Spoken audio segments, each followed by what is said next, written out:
gudoomiyaha baarlamaanka Soomaaliya Maxamed Sheekh Ismaan Jawaari ayaa kulan gaar ah la qaatay musharaxiinta ilaa hadda shaaciyeen u taageen qabashada xilka madaxweynaha Soomaaliya sida warbixinta warkan Muqdisho inooga soo dirtay wariyaheena Zainab Maxamed Aadan. gudoomiyaha baarlamaanka Soomaaliya Maxamed Sheekh Ismaan Jawaari ayaa maanta la kulmay qaar kamid ah murashaxiinta u tartamaya xilka madaxtinimo ee dalka, waxaana murashaxiintaasi kamid ah madaxweynihii hore ee dowladii ku meel gaarka ahayd Shariif Sheekh Axmed iyo madaxweynihii hore ee maamul goboleedka Soomaaliyeed ee Puntland Cabdiraxmaan Sheekh Maxamed Faroole, iyagoona ka wada hadlay arrimo kala duwan oo ay kamid ahayd waqtiga ay dhacayso doorashada madaxweynaha. Markii uu kulanku soo gabagaboobay ayaa waxaa kulankaasi kaga warbixiyay wixii ka soo baxay gudoomiyaha baarlamaanka Soomaaliya Maxamed Sheekh Ismaan Jawaari. Shariinta madaxweynaha ayaa qaar kamid ah soo weydiistay inay nala kulmaan ayagoo rabay inay su'aalaad iyo arrimo ay daneynayaan na weydiiyaan iyo arrimaha sida maamulka loo sameyn doono, taasoo aan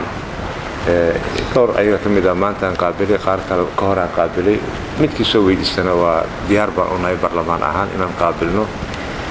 ballan waxaan ka qaaday musharaxiinta in si xaqsoor ah oo siman aan ula mucaamilayno haddii alla ku roon yahay, kuna dadaalayno in intiiba marka suurtagal ah sida ugu qiisi fiican oo daahfurnaan iyo sinaan aan ugu maamuli doono arrimaha doorashooyinka madaxweynaha.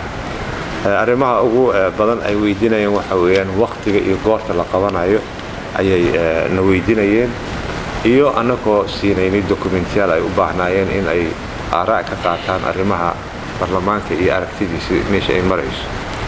arrinta waqtiga ayna weydiiyeen waxa weeyaan waqti waxa jira dadka oo wareeriyay oo website-yada lagu soo qorqoray jiraan, waxaas kulligiis waa wax kama jiraan.